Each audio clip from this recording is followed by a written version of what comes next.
nossa saudação de paz e bem a todos. Hoje, na segunda parte do nosso estudo, da nossa reflexão, ainda falando sobre os dogmas sobre Nossa Senhora, nós trataremos da segunda parte, o dogma da virgindade fecunda de Maria. Este dogma refere-se à verdade de fé de Maria sempre virgem. Maria sempre virgem. Antes da concepção milagrosa de Jesus, antes do parto, durante o parto, com uma concepção milagrosa, e depois do parto. Então, são esses 4 itens da nossa reflexão. Maria Virgem, na concepção milagrosa de Jesus, antes do parto, durante o parto e depois do parto. Os cristãos nunca duvidaram, desde os primeiros séculos, dos primeiros tempos da Igreja, da virgindade de Maria. Sempre proclamaram essa verdade de fé.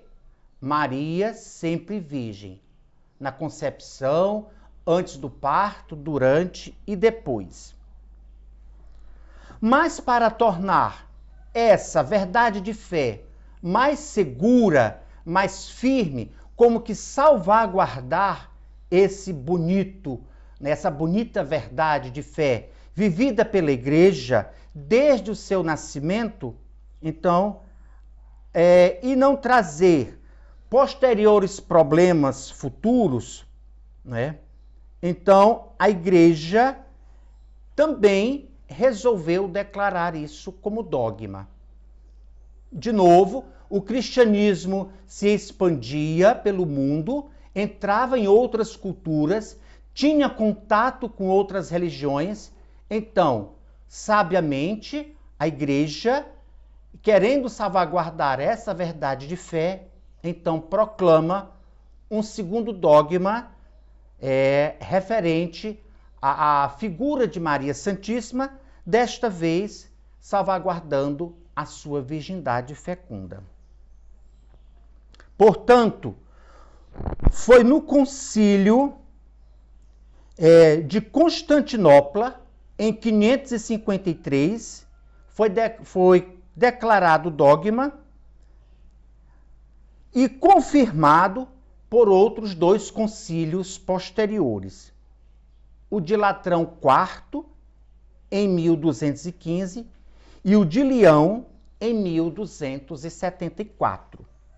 Mas anterior a esses 2 concílios, já em 649, durante um outro concílio da Igreja, o Papa Martinho assim afirmou durante o concílio: se alguém não confessa de acordo com os santos padres, propriamente e segundo a verdade, como Maria, Mãe de Deus, especial e verdadeiramente, permanecendo indestruída, ainda depois do parto, sua virgindade, seja condenado. O que a Igreja confirma como verdade de fé, como o dogma da maternidade, não é algo aleatório ou infundado. Também tem sua fundamentação nas Sagradas Escrituras, como falamos anteriormente do dogma da maternidade de Maria, da maternidade divina de Maria. Então, aqui alguns textos da Sagrada Escritura que nos ajudarão a entender e a fortalecer as nossas convicções, que fortaleceram as convicções da Igreja desde todo sempre.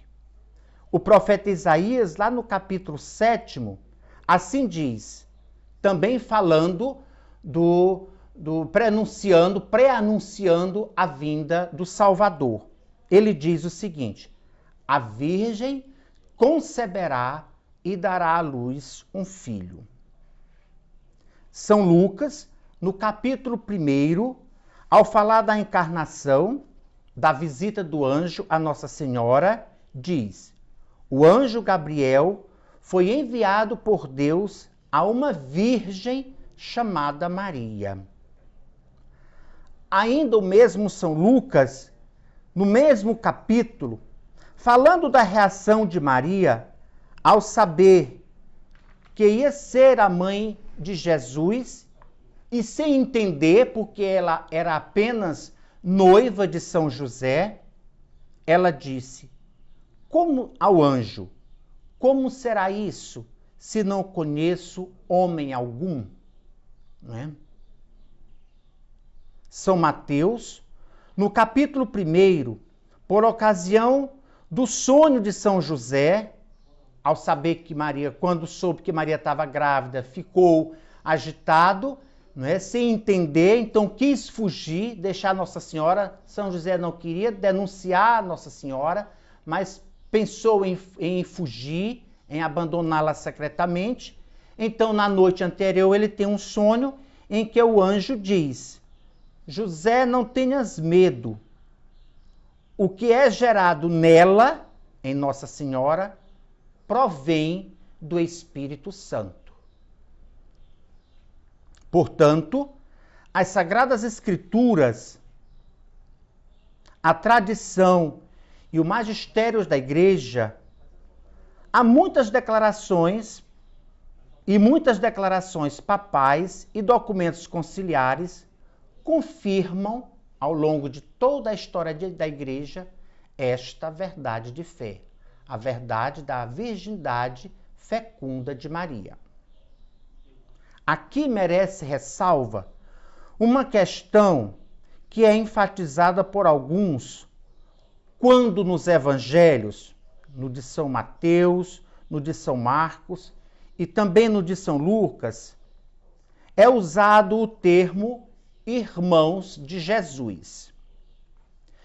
Segundo os estudiosos das Sagradas Escrituras, essa passagem não se refere a irmãos de sangue, mas a parentes próximos, pois as línguas faladas no tempo de Jesus, lá na Judéia, faladas por Nossa Senhora e por aquele povo, ali na Judéia, as línguas que eram o aramaico e o hebraico, essas línguas não possuem o termo que nós temos no português, primo, parente. Então, eles usavam irmãos para designar também parentes próximos. Assim sendo, tal expressão não contradiz a verdade de fé sobre a virgindade de Maria. Por fim, muitos santos, vários deles, também se pronunciaram sobre o assunto.